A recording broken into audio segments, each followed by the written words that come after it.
Rabbana ya Rabbana zalamna anfusana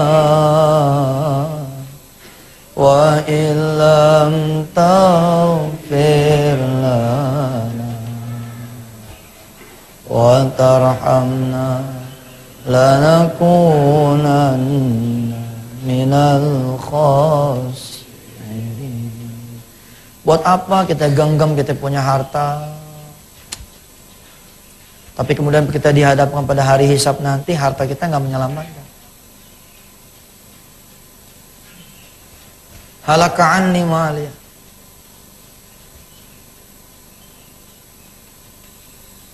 Buat apa kita diberikan kekuasaan, tapi kekuasaan itu yang sudah membuat kita jadi ada di kursi neraka. Kadang-kadang kita berpikir Allah begitu jahat. Kita lagi di puncak ketenaran, Allah boom. Lagi di puncak kekuasaan, boom. Lagi dipegang kekayaan, boom. Justru Allah kasihan sama kita. Allah sayang. Sungguh tidak ada yang lebih menyayangi diri kita kecuali Allah. Dan tidak pernah ada yang tahu bagaimana cara menyayangi diri kita kecuali Dia juga.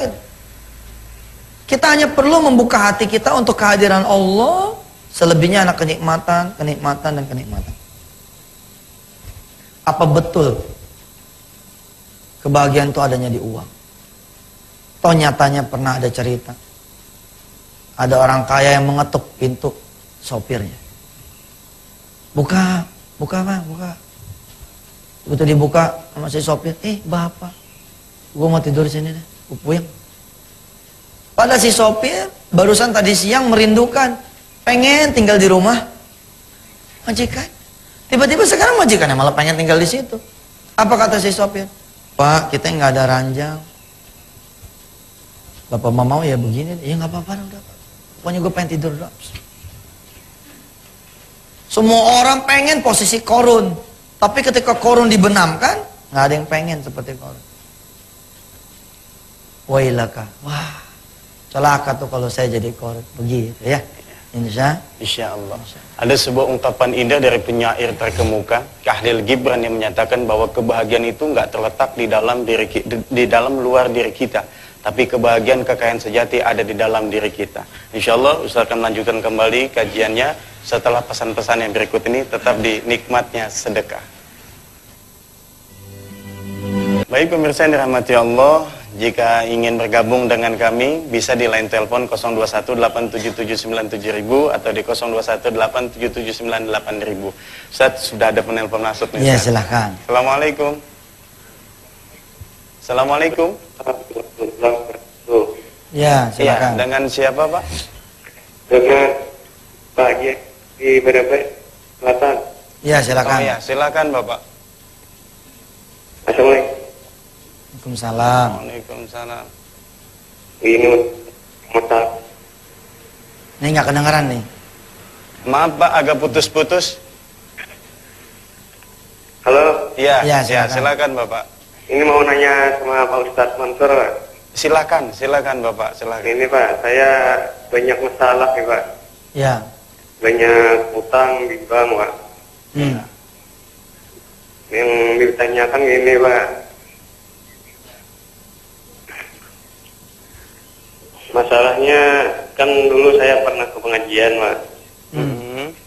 Kalau masalah utang itu saya ikhlas dan ridho Pak.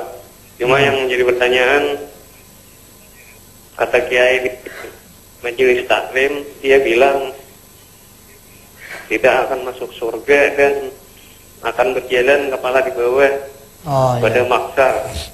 Iya. Dan itu yang membuat saya takut Pak. Padahal saya banyak punya utang. Baik. Itu aja Pak. Baik, terima kasih Bapak. Ya, satu lagi Ustaz. Assalamualaikum. Halo, assalamualaikum. Waalaikumsalam warahmatullahi wabarakatuh. Dengan Ibu siapa di mana? Ibu Ida di Depok. Silahkan Ibu. Ini Ustaz Yusuf. Ya. Saya mau nanya. Ya, Bunda. Saya alhamdulillah udah beberapa kali bisa ngasih anak yatim walaupun cuma sedikit. Ceritanya saya sekarang nih ada niatan lagi. ceritanya saya cerita sama orang tua saya juga mertua gitu ya. Orang tua saya tuh kayaknya nanggepin begini, kan saya ya boleh dibilang belum terlalu berada ya. Udah deh jangan terlalu kebangetan banyak segitu gitu. Ala kadar aja deh kalau buat anak yatim. Mertua saya lain lagi ngomongnya begini.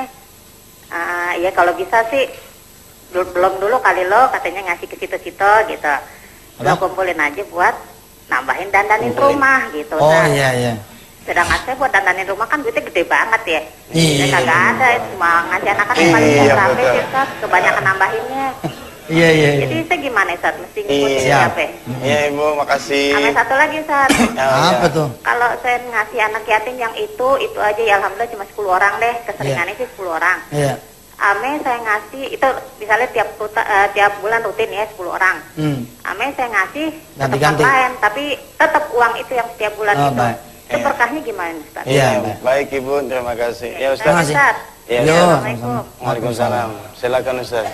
Ya sebelumnya saya ucapkan selamat menuntut ilmu ya, mengikuti majlis ilmunya Nikmat Sedekah.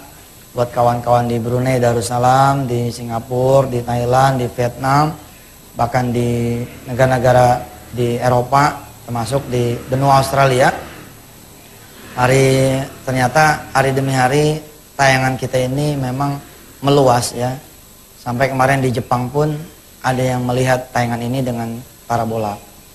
Tapi sekali lagi Ustadz, kalau saya sih ada rasa bukannya bangga gitu. Dengan banyaknya jemaah yang hadir, nggak ada kita nambah kebanggaan dengan meluasnya kita punya tayangan. Ya, yang saya bangga adalah bagaimana kalau kemudian tayangan ini manfaat, gitu.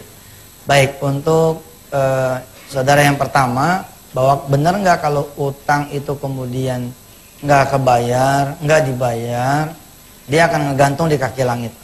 Benar. Itu kalau orang yang kagak punya nawa itu, nggak ada ikhtiarnya. Kalau udah ada nawa itu, udah ada ikhtiarnya, aduh, Allah mah Ghafurur Rahim. Masa iya dia mau gantung kita, jadi pocong ntar kita. Ya, jadi setan. Ya, dia nggak mau dong bikin kita jadi susah. Allah tuh Maha Pengampun, betul. Makanya ahli warisnya kan suka ngomong, ya. Ahli waris nih, si jenazah kan ngomong nih, menjelang disolatin apa gimana gitu kan, kepada bapak ibu jamaah yang dirahmati Allah, apabila ada tanggungan si mayit ini, yang bapak ibu silakan ngadu ke saya selaku ahli waris. Insya Allah saya akan minta maaf. Bukan pengen bayar nih, minta maaf. Allah nanti akan melihat, finalisasinya kan adanya di tangan Allah, toh? Gitu. Tapi kalau kita punya duit nih 10 juta, kita punya utang 500.000, punya utang 1 juta, kita nggak usah bayar. Nah yang begitu itu yang digantung. Digantung bukan karena utangnya, digantung karena niatnya emang udah jelek. Siapa orang kalau emang niatnya jelek, emang digantung sama Allah gitu. Ini bukan selalu sabab utang. Terus yang kedua, sering kendala klasik adalah orang tua kita, mertua kita. Atau anak barangkali, atau suami atau istri. Makanya saya bilang jangan lupa doain mereka semua. Kita orang barangkali karena merasa udah dapat ilmunya pengen jalan duluan. Jalan mah biar bagaimana enakan bareng-bareng. Nah supaya bisa jalan bareng-bareng, pertama jangan underestimate ke orang deket kita. Tat, saya mah kalau izin sama suami nggak bakalan dikasih. Belum apa-apa udah ngomongnya begitu.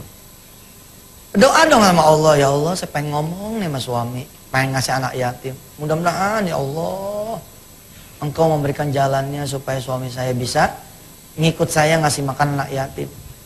Entah jangan-jangan malah suaminya yang ngomong begini. Kita udah kelamaan nih gak ngasih makan anak yatim, ngasih makan anak yatim ya tuh. Gitu. Wah, emas saya emang gak bakal setuju Ustaz. Belum kita yang ngomong, belum apa. Belum kita berdoa juga sama Allah kan? Nah terus mengenai bagaimana kalau anak yatimnya itu aja, mana yang lebih barokah dibanding dengan anak yatimnya ganti-ganti.